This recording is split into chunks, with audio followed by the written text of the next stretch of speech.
Assalamualaikum warahmatullahi wabarakatuh. Apa kabar semuanya? Nah, pada kesempatan ini saya akan menjelaskan tentang mata pelajaran sejarah peminatan khususnya untuk kelas 10 IPS. Nah, kita masuk ke bab awal. Bab pertama yaitu manusia dalam dimensi sejarah. Sejarah adalah salah satu bidang ilmu yang meneliti dan menyelidiki secara sistematis keseluruhan perkembangan masyarakat serta kemanusiaan di masa lampau beserta segala kejadian-kejadiannya. Itu menurut Ruslan Abdul Ghani.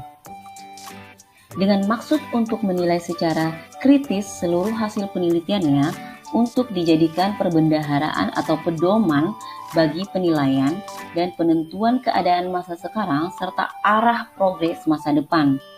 Ilmu sejarah itu sendiri diibaratkan penglihatan 3 dimensi, yaitu penglihatan masa silam, ke masa sekarang, dan masa yang akan datang. Dalam penyelidikan masa silam tidak dapat melepaskan diri dari kenyataan-kenyataan masa sekarang yang sedang dihadapi dan sedikit banyak tidak dapat melepaskan diri dari perspektif masa depan. Nah, sekarang kita masuk ke pembahasan atau topik yang akan kita bahas, yaitu kehidupan manusia dalam ruang dan waktu. Dibagi menjadi dua. Yang pertama adalah konsep ruang dan waktu. Yang kedua adalah kedudukan manusia dalam sejarah. Sekarang kita masuk ke pembahasan yang pertama, yaitu konsep ruang dan waktu. Nah, sejarah mengenal dua dimensi, yaitu yang pertama itu adalah spasial, kemudian yang kedua itu adalah temporal. Spasial itu berarti adalah ruang, sedangkan temporal itu berarti waktu. Dengan demikian, dimensi ruang dan waktu merupakan unsur yang tidak dapat dipisahkan, baik dari suatu peristiwa maupun perubahannya dalam sejarah. Nah, aspek penting dalam sejarah itu dibagi menjadi dua, yaitu yang pertama adalah konsep ruang dalam sejarah, kemudian yang kedua adalah konsep waktu dalam sejarah. Nah, dua poin ini akan kita bahas. Yang pertama itu adalah konsep ruang dalam sejarah. Nah, apa yang dimaksud dengan ruang? Secara umum, ruang dapat diartikan sebagai tempat kedudukan. Apabila saat ini kalian sedang berada di ruang kelas, berarti Anda atau kalian berada di ruang kelas, seperti ada di gambar. Dalam kajian sejarah, konsep ruang dikaitkan dengan aspek geografis atau tempat terjadinya peristiwa tersebut. Konsep ruang melibatkan pada aspek tempat peristiwa tersebut terjadi. Keberadaan unsur ruang akan mempermudah pemahaman suatu peristiwa. Jika tidak ada ruang, maka kajian sejarah sulit dilakukan. Oleh karena itu, konsep ruang dalam sejarah sangat penting. Nah, sekarang kita masuk ke dalam konsep yang kedua, yaitu adalah konsep waktu dalam sejarah.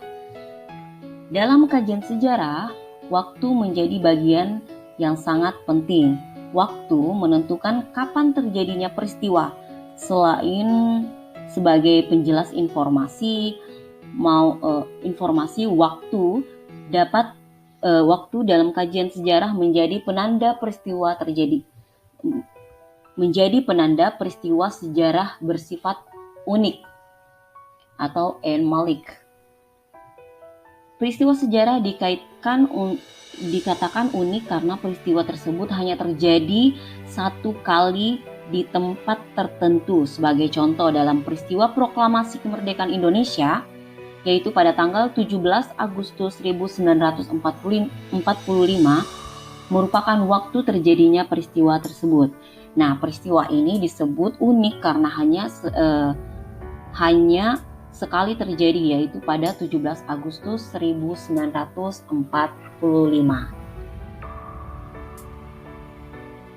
Kemudian kita masuk ke dalam konsep waktu dibagi menjadi unsur. Nah, yang perlu kalian pahami, waktu itu dibagi menjadi 4 unsur, yaitu yang pertama adalah perkembangan, yang kedua adalah berkesinambungan, yang ketiga itu adalah pengulangan, yang keempat adalah perubahan.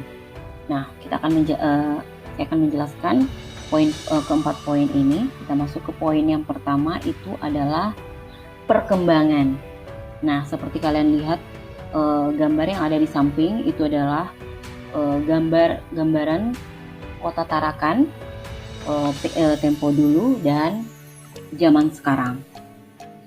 Nah, seiring perjalanan waktu, manusia mengalami banyak peristiwa. Perjalanan kehidupan manusia dari waktu ke waktu inilah yang disebut dengan perkembangan. Perkembangan terjadi apabila masyarakat mengalami pergerakan berturut-turut dari satu bentuk ke bentuk yang lain. Kondisi ini menyebabkan masyarakat berkembang dari bentuk sederhana ke bentuk yang lebih kompleks. Sebagai contoh, perkembangan kota. Sebuah kota akan berkembang lebih dinamis dibandingkan daerah pedesaan. Nah, seperti contoh gambar. Kemudian kita masuk ke poin yang kedua dari konsep waktu, pembagian waktu, empat unsur dari konsep waktu. Yaitu yang kedua itu adalah berkesinambungan. Berkesinambungan terjadi apabila masyarakat pada masa kini tetap mengadopsi kebiasaan-kebiasaan lama. Konsep kesinambungan ditujukan dengan masih bertahannya fenomena-fenomena sosial dan budaya yang berkembang pada masa lampau. Jadi adat istiadat masih dipertahankan hingga saat ini, seperti itu. Kemudian yang ketiga, pengulangan. Apakah sejarah dapat berulang? Nah, perlu kalian ketahui, sejarah tidak dapat berulang karena sejarah bersifat unik. Nah, sudah dijelaskan sebelumnya, atau hanya sekali terjadi. Nah, lantas bagaimana konsep pengulangan dalam sejarah? Apakah dapat terulang? Nah, jadi maksudnya di sini adalah pengulangan dalam sejarah terjadi apabila peristiwa pada masa lampau terjadi lagi. Akan tetapi, hanya pola peristiwanya yang mengalami pengulangan. Dalam hal ini, corak peristiwa yang terjadi memiliki kemiripan dalam peristiwa terdahulu. Sementara itu, pelaku, waktu, dan tempat berlangsungnya peristiwa berbeda. Nah, seperti contoh gambar yang ada di bawah, yaitu ini adalah demonstrasi yang dilakukan oleh mahasiswa.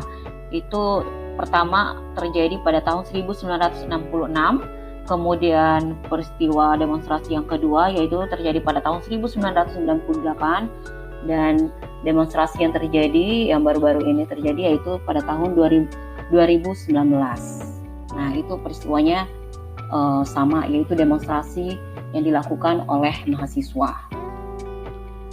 Nah, sekarang kita masuk ke poin yang keempat, yaitu perubahan.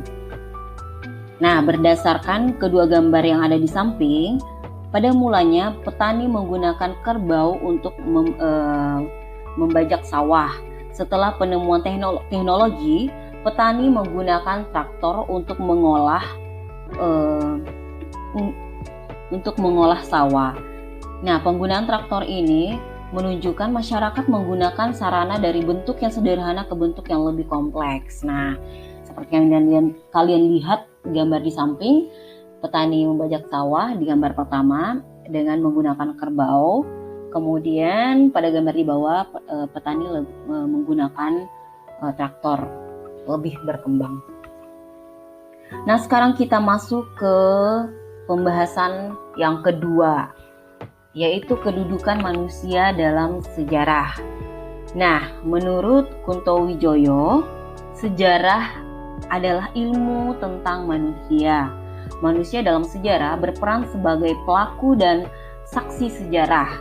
Nah, dalam sejarah sekecil apapun, selalu terdapat pelaku sejarah sebagai orang yang secara langsung terlibat dalam pergulatan sejarah itu sendiri.